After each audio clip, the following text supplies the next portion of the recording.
This is episode 149, so let's kick it.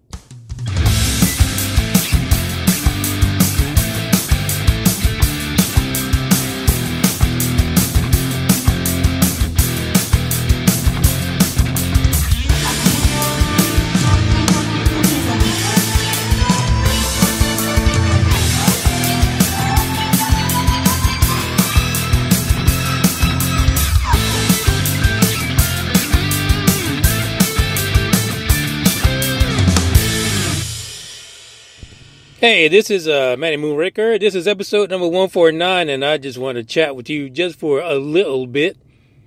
Turns out we've got a story written by someone from MUFON, a familiar name, of course. If you follow Open Minds TV or MUFON, you know the name of the author of this article. But before we get started, I got to recant previous statements, kind of partially, a little bit, somewhat. Let me just tell you guys something. Let me tell you what the Moonraker day starts like. This is what happens when I turn on my phone in the morning. Well, you know, the shit's always on. No fucks given. No one ever turns off their phones anymore. Well, but basically, these are the notifications I get. Every time I do a podcast, somebody wants to rubber dick the Moonraker. Listen, you don't have to agree with what the fuck I say.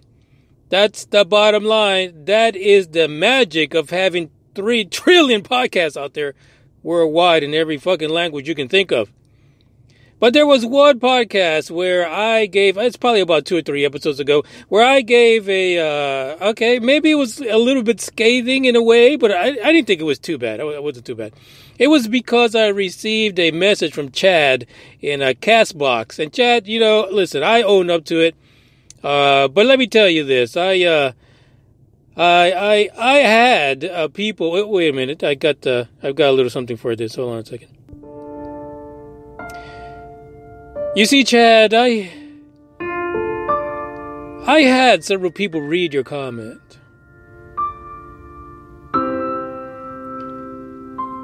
And they agreed.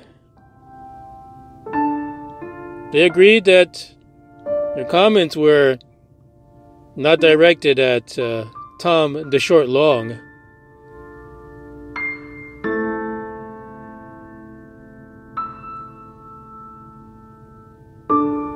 Or the crazy SEC filing. Really, what people were thinking is when you said in your comment, this guy does not know what he's talking about. And I had someone actually read the comment again right before starting this episode about 10 minutes ago. And the first question the person asked after reading 2 sentences is that, is he referring to you, Manny? But listen, Chad wrote back last night, according to my app, and we've cleared things up. We're on the same page. And he says what he was referring to as this guy not knowing anything, it was Tom DeLonge. And, you know, and I agree with Chad. Basically, Tom DeLonge, every time they put him in front of the camera to talk about To the Stars Academy, it kind of falls apart. Totally. So, you know, we're on the same page. So Chad, we're together in this.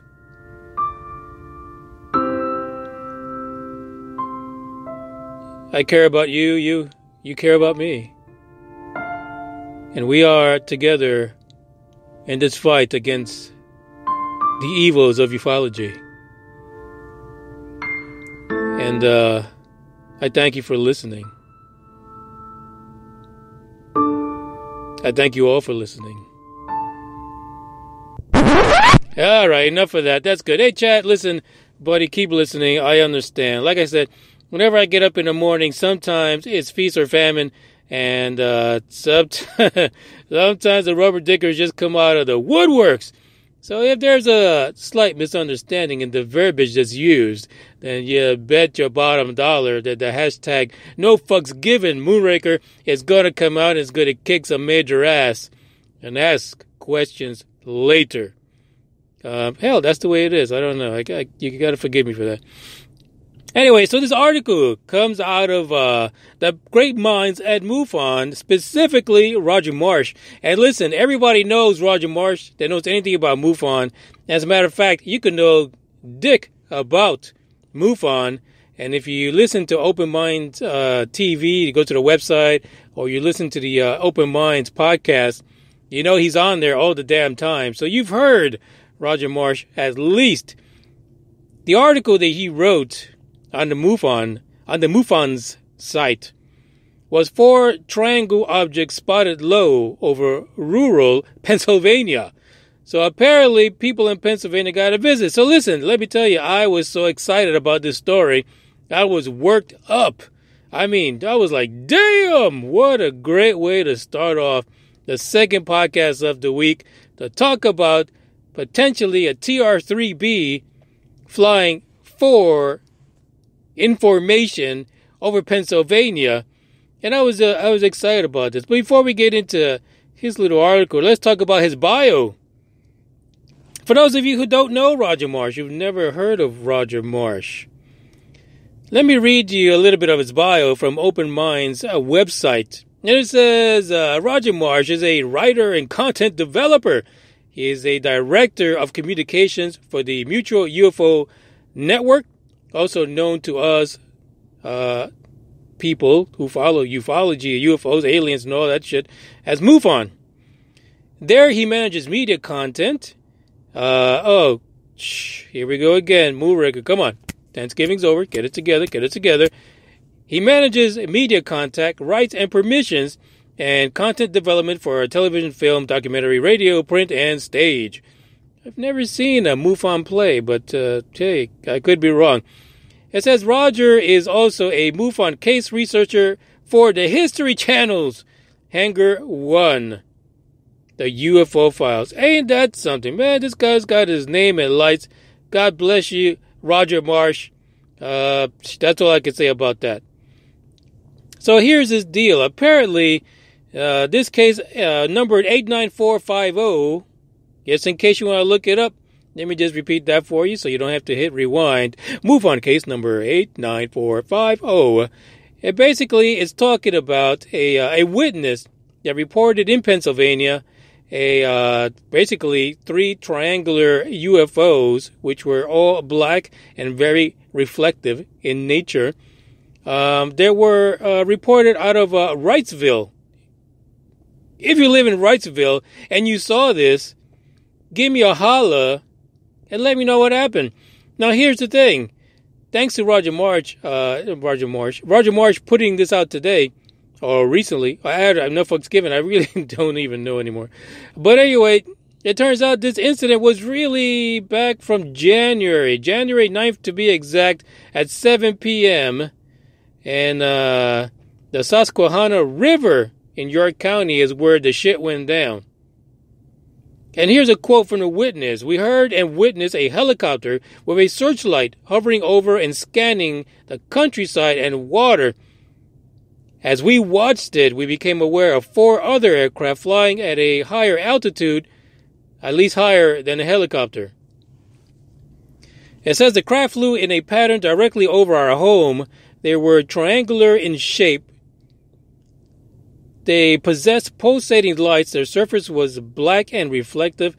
They flew northwest. There, I feel like Daffy Duck now.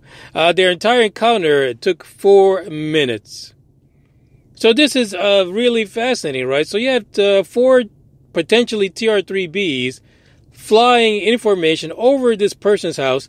And then to add to the mystery, there's a helicopter in the area with a searchlight looking for something. What could it be? Well, thanks to Roger Marsh, he also included something peculiar about the area. And he says that helicopters are not uncommon in the area because they like to check for river ice buildup. Fuck my life. There you go. There's a TR3B right out the window. Crash and burn. So apparently this was confirmed by others who live nearby. There's also a river rescue station that's close to the area where this individual lived.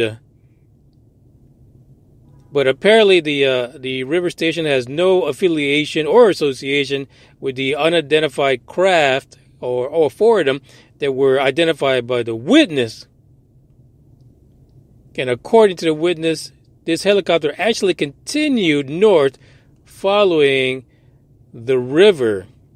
So this is, this just kills me because MUFON went ahead and left this case as an unidentified flying vehicle. Well, shit, you're pretty much saying not natural occurrence here. This is something they do all the time. So maybe it wasn't a TR3B that he saw. Maybe it was something different altogether. Now, there's an added comment here by the witness, and that is that the witness and the girlfriend had just returned from dinner, and she also saw the craft from the driveway of the home for which the four crafts flew over. And this is the part that kicks me in the nuggets every time. It says they considered filming it with phone, but could not get it into focus properly because it did happen at night. So, yeah. So there you go. So you would have taken the shitty picture because it was at night and your phone probably sucks hell. But here's the problem. What they did instead was that they drew a picture, it looks like with crayon, of these four crafts, these four triangular crafts. And if you look at the image that was used for this episode on your mobile app, that is what they drew. Those are the four triangular crafts that they drew as part of their witness report for MUFON. And I'm just giving you a moment to go ahead and check that out, basically. Yeah. I should play some music. I really like this song, by the way.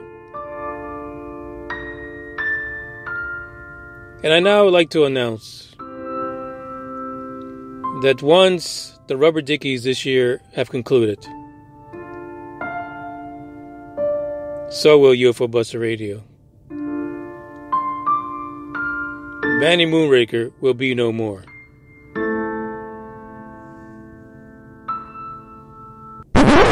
Just kidding. Are you serious? I'm not giving this shit up. What a gig this is. Anyway, so that's the story. Now, we know that recently MUFON took a big hit from people because they were entertaining people like Corey Goode talking about going to Mars and the secret space programs of, military vehicles going into space. And Roger Mars took some of that hit, too. I remember shit like that. That's why I do a podcast. So, I don't know. The story is what it is. It is a report. Check out the link in the description so you can read the rest of the report yourself, including some of the other observations that the investigator for MUFON noted in investigating this particular sighting. So, hey, they left it as basically an unknown vehicle flying over Pennsylvania for no fucks given attitude. And they do a good job in making sure there's no buildup of ice on the river. So at least we know that much. Good job, guys. There's only 2 more days left for the 2018 Rubber Dickies. And as of right now, as of 2 minutes ago, Tom DeLonge and Luis Elizondo are still tied for first place. And listen, maybe we just do one award to Two the Stars Academy. I mean, if these guys stay tied, they're under the same umbrella. Fuck it. We'll just send it to Two of the Stars Academy. We'll attach the SEC filing, highlight where they say the company's fucked, and let them know that they can sell the award to make up some part of that $37 billion. And, hey, it's coming from the heart. So it is what it is. Don't forget to follow me on Facebook, Instagram, and Twitter. Everything is in the description for you. And lastly, I thank all you guys that send me messages and stuff like that. As a matter of fact, I had a message. I want to say it was from UBR Truth Seekers. We had some conversation about yesterday's conversation regarding Musk and the fact that the dates are just so crazy. How NASA is planning all these missions at the same time that Musk is planning on landing his peeps on Mars. And so I decided to look up when the rover is supposed to be there. And lo and behold, the new rover that's going to Mars, is supposed to land there basically a couple years before Elon Musk he's going to be there. So I don't get these dates. Apparently, do they even share information with each other? I mean, shit, it's in social media. I mean, look that shit up, people. Like, am I the only one that thinks that NASA and Elon Musk suggest, hug and kiss and come up together with a plan? Come together.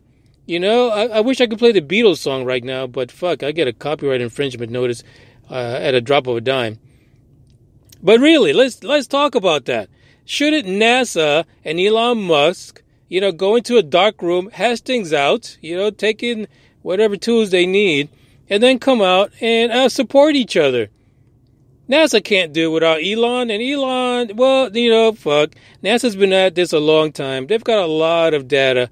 He might be able to use some of the shit they have. I mean, they've had crazy-ass fuckers floating around the planet for a long time in the ISS. I'm sure they have tons of data that could help SpaceX get the shit done with it when they shoot those crazy-ass fuckers up in the big fucking rocket. I'm just saying, can't we all just get along? There's got a way. I mean, 'cause otherwise, Elon's going to be playing golf on Mars and using the next rover basically as a caddy. And isn't that embarrassing for NASA? The rover's on there. They're celebrating the fact that they survived 7 minutes of terror for the new rover. It's rolling around, and Elon Musk is doing a Fortnite dance in front of the camera. You can't write this stuff. I mean, there's something wrong here. There's something wrong here. Maybe NASA really is betting that Elon Musk is not going to make it. That he is probably shooting 10 years too soon. And maybe that's why they just don't care and they're shooting in their little rover to do its thing. I don't know what it is, but let me know what you think. What do you think the problem is between Elon Musk and NASA and the timelines that they're sharing of the things they're going to do? Because you know what? If I was NASA, fuck, I'd save me the money of sending up a rover and just attach it to the SpaceX and let freaking Elon Musk drive it out remote control. You know how much money we save with that? Come on, people. Get the shit together. Somebody make sense somewhere. This is Manny Moonraker. I'm signing out. I'll check you out tomorrow. Maybe we can talk some more shit. I can send out some more apologies. And, hey, that's the way it goes. I always take it 4.2 far.